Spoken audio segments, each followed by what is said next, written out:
ఓం శ్రీ మహాగణాధిపతయే నమః. శ్రీ సరస్వత్యై నమః. శ్రీపాద శ్రీవల్లభ నృసింహ సరస్వతి శ్రీ గురు దత్తాత్రేయాయ నమః. ఓం జై శ్రీరామ్. ఈరోజు నేను అయోధ్య శ్రీరామ ప్రతిష్ఠ ముహూర్తం గురించి వివరించాలని ఈ వీడియో చేస్తున్నానండి. సో అత్యద్భుతమైన ముహూర్తము మనకి రేపు 22 జనవరి 22 అంటే ఆల్రెడీ మనం 2024 ఎంటర్ అయ్యాం. ఈ నెల 22వ తారీఖు కరెక్ట్గా 12:29:08 నుంచి 12:30:32 మధ్యలో శుక్రహోరలో అభిజిత్ లగ్నంలో అయోధ్య శ్రీరామ ప్రతిష్ఠ జరుగుతోంది. అత్యద్భుతమైన ముహూర్తం. మన భారతీయులందరూ దాదాపు 30 సంవత్సరాల నుంచి ఎదురు చూస్తున్నాం. 30 సంవత్సరాలు 1994 నుంచి ఎదురు చూస్తున్నాం. 2024లో యావత్ హిందువుల కళ సాకారం అయ్యేటువంటి ఘట్టం, అత్యద్భుతమైనటువంటి సంబరాలు జరుపుకునేటువంటి రోజు. చక్కగా అయోధ్య నుంచి అక్షతలు ఊరా చేరాయి. రేపు ఆల్రెడీ నిన్నటి నుంచి ఫస్ట్ నుంచి మనకు 15th వరకు అక్షతలు దాదాపు ప్రతి ఇంటికి చేరుతాయండి. వాటన్నింటినీ స్వీకరిద్దాం, చక్కగా భద్రపరుచుకుందాం. ఆ శ్రీరాముల వారి అనుగ్రహం మనందరి మీద ఉంటుంది. సో ఇప్పుడు ఆ 22వ తారీఖు ఆ పర్టికులర్ టైంకి ఉన్నటువంటి ఆ ముహూర్త టైంకి ఉన్నటువంటి గ్రహాలు ఎలా ఉన్నాయి, ఆ గ్రహ బలం ఏంటి అనే దాని మీద నేను ఇప్పుడు ఎక్స్ప్లెయిన్ చేసే ప్రయత్నం చేస్తానండి. చూడండి, ఆ రోజు మేషలగ్నం అయిందండి. లగ్నంలో గురువు ఉన్నారు. ఇంకొకటి రాశి వృషభ రాశి. లగ్నంలో గురువు, చంద్రుడు ఎక్కడుంటే అది రాశి అండి. చూడండి, లగ్నాధిపతి మేషలగ్నాధిపతి కుజుడు, ఇక్కడ నెంబర్స్ ఇచ్చానండి. 9th భాగ్యస్థానంలో ఉన్నాడు. మేషలగ్నము, లగ్నాధిపతి కుజుడు భాగ్యస్థానము. రాశి వృషభ రాశి అయింది. రాష్ట్రాధిపతి శుక్రుడు కూడా భాగ్యస్థానంలో ఉన్నాడు. అంటే లగ్నాధిపతి ప్లస్ రాష్ట్రాధిపతి ఇద్దరు కూడా భాగ్యస్థానంలో ఉన్నారు. అలాగే ఈ భాగ్యస్థానం ఇక్కడ 9th ప్లేస్ ఏంటి చార్ట్లో అంటే ధనుస్సు. ఈ ధనుస్సుకి అధిపతి ఎవరు? గురువు. ఈ గురువు ఎక్కడున్నాడు చూడండి, లగ్నంలో ఉన్నాడు. అంటే ఇక్కడ లగ్నాధిపతి రాస్యాధిపతి. ఓకేనండి, లగ్నాధిపతి రాస్యాధిపతి భాగ్యంలో ఉన్నారు, భాగ్యాధిపతి లగ్నంలో ఉన్నారు. పరివర్తన చేయండి, అంటే ఎక్స్చేంజ్ జరిగింది ఇక్కడ చూడండి. భాగ్యాధిపతి లగ్నంలో ఉండడం, లగ్నాధిపతి భాగ్యంలో ఉండడం అత్యద్భుతమైన యోగం. దీని జ్యోతిష్ శాస్త్రంలో పారిజాత యోగం అంటామండి. పరాశర మహర్షి వారు అందించినటువంటి అత్యద్భుత శాస్త్రంలో 4000 ప్రిన్సిపల్స్ ఉంటాయి. 4000 ప్రిన్సిపల్స్లో అనేక యోగాలు చెప్పడం జరిగింది. అందులో పారిజాత యోగం చూడండి ఎలా డిఫైన్ చేశారు. అంగేశ తత్సరాశీష తత్సభేషద దంశపాహ స్వచ్ఛే కేంద్రే త్రికోణే వా పారిజాత ప్రకీర్తత. ఈ యోగాన్ని పారిజాత యోగం అన్నాం. ఉచ్చలో కానివ్వండి, కేంద్రంలో కానివ్వండి, త్రికోణంలో కానివ్వండి. ఇక్కడ కోణం అవుతుంది 9th ప్లేస్ 159. సో ఇక్కడ 9th ప్లేస్లో ఉన్నారు. ఏం జరిగింది చూడండి, లగ్నాధిపతి భాగ్యంలో ఉండడం, భాగ్యాధిపతి లగ్నంలో ఉండడం. ఇది పారిజాత యోగం. ఈ పారిజాత యోగంతో అత్యద్భుతమైన ఐశ్వర్యం దినదినాభివృద్ధి చెందుతుంది. ఇంకోటి ఇక్కడ అభిజిత్ లగ్నం అండి. అభిజిత్ లగ్నం, మనం రాముల వారి కళ్యాణం ఎప్పుడైనా అభిజిత్ లగ్నంలోనే చేస్తాం. ఈ అభిజిత్ లగ్నము అంటే ఏంటంటే సూర్యోదయము టైంకి ఉండేటువంటి లగ్నం నుంచి 4వ లగ్నం. ఓకేనండి, ప్రతి లగ్నం సుమారు 2 గంటలు క్యాల్కులేట్ చేసుకుంటే, ఫర్ ఎగ్జాంపుల్ 6ంటికి సూర్యోదయం అనుకోండి, పర్టికులర్ ఎగ్జాంపుల్ చెప్తున్నాను. అంటే 6 to 8 ఒక లగ్నం అండి, 8 to 10 సెకండ్ లగ్నం. ఓకేనండి, 10 to 12 థర్డ్ లగ్నం, 12 నుంచి 1 2 వరకు, అంటే ఆ మధ్యలో టైం అప్రాక్సిమేట్లీ 12 to 1 అనుకోండి. అది అభిజిత్ లగ్నంగా నిర్ణయించారు. ప్రతిరోజు అభిజిత్ లగ్నం ఉంటుంది. కానీ పర్టికులర్గా గ్రహ గమనము బాగున్న రోజు అభిజిత్ లగ్నంలో ఏ పని అయితే ప్రారంభిస్తామో అది దినదినముగా జరుగుతూనే ఉంటుంది, పరాజయము లేకుండా.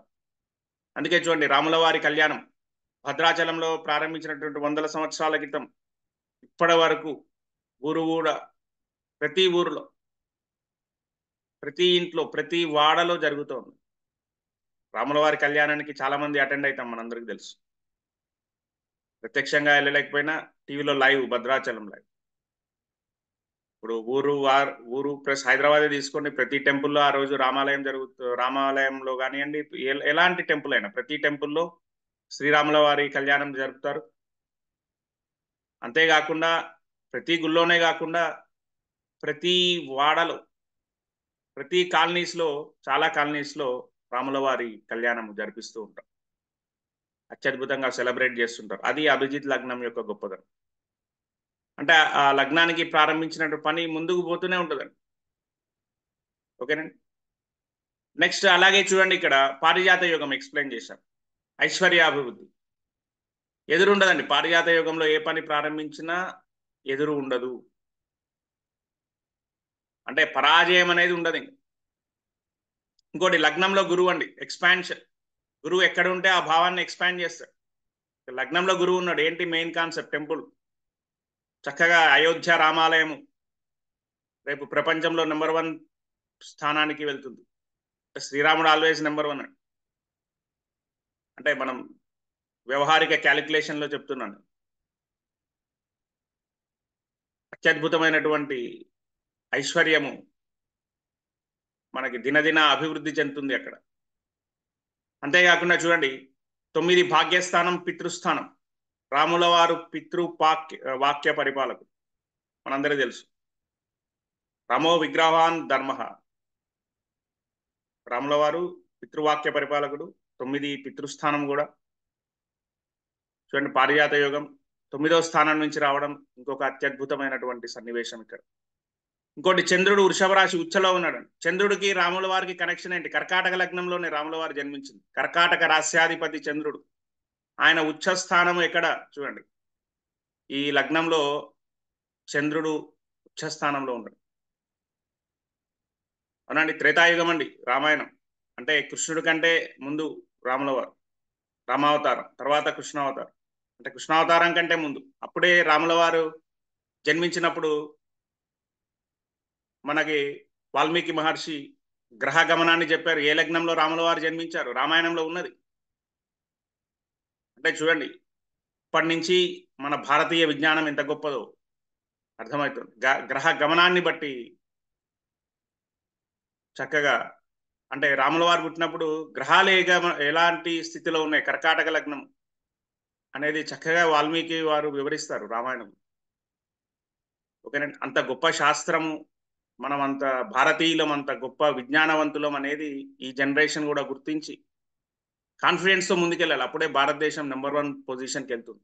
అది ఎంతో దూరంలో లేదు. ఇప్పుడు అయోధ్యలో రామాలయం వస్తుంది చూడండి. ఇంకొక 10 సంవత్సరాల్లో భారతదేశం వరల్డ్ నెంబర్ 1 రీచ్ అవుతాం తప్పకుండా అన్ని రంగాల్లో. అలాగే ఇంకొక క్వాలిటీ ఏంటి మనకి ఈ లగ్నంలో అంటే చూడండి, ఉత్తరాషాఢ 4వ పాదంలో రవి ఉన్నాడు. ఉత్తరాషాఢ 4వ పాదం నుంచి నెక్స్ట్ శ్రవణ నక్షత్రం మొదటి పాదంలో 1/15 వరకు అభిజిత్ నక్షత్రం అండి. మామూలుగా 27 నక్షత్రాలే. 28వ నక్షత్రం కూడా ఒకటి ఉన్నది జ్యోతిష్ శాస్త్రంలో, కానీ దాన్ని పరిగణలోకి ఎందుకు తీసుకుంటారు? 4 డిగ్రీస్ మాత్రమే ఉంటుంది, చాలా తక్కువ సమయంలో ఉంటుంది. సో రవి, సూర్యుడు, రాముల వారు సూర్యవంశస్థుడు.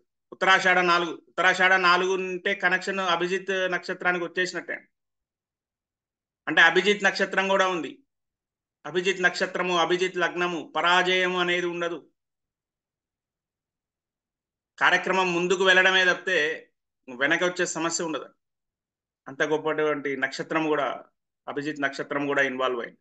రవి ఉత్తరాషాఢ 4వ పాదం. సో కాబట్టి చక్కనైన ముహూర్తాన్ని పెద్దలు నిర్ణయించారు. పారిజాత యోగము, చంద్రుడు ఉచ్చలో ఉండడము, అభిజిత్ లగ్నము, అభిజిత్ నక్షత్రము, శుక్రహోర. ఓకేనండి. సో కాబట్టి మనందరం కూడా ఆ రోజు చక్కగా అయోధ్య అక్షతలు ఇంటి వరకు వస్తాయి. 1st నుంచి 15th వరకు ప్రతి ఇంటికి చేరుతాయండి. చక్కగా నక్షత్ర అక్షతల్ని స్వీకరిద్దాం. ఆ రోజు ప్రతిష్ట జరుగుతున్న రోజు ప్రతి ఇంట్లో 5 దీపాలు, దీపావళి జరుపుకుందాం. 5 దీపాలు వెలిగించుకుందాం. ఓకేనండి. మన పూజా మందిరంలో, అలాగే ఇంటి ముందు తులసి కోట దగ్గర చక్కగా దీపాలు వెలిగించాం. సెలబ్రేట్ చేసుకుందాం హిందువులంతా. చక్కటి శుభముహూర్తంలో మన అయోధ్య రామయ్య వారి ప్రతిష్ట జరుగుతోందండి. జై శ్రీరామ్. ఈ యొక్క లగ్నం గురించి వివరించాలని ఈ వీడియో చేస్తున్నాను. తప్పకుండా లైక్ చేయండి. మ్యాక్సిమం మన హిందూ బంధువులందరికీ ఈ వీడియో షేర్ చేయండి. అంతా శుభం జరగాలని ఆ శ్రీరాముల వారిని కోరుకుంటూ జై శ్రీరామ్ అండి. జై శ్రీరామ్.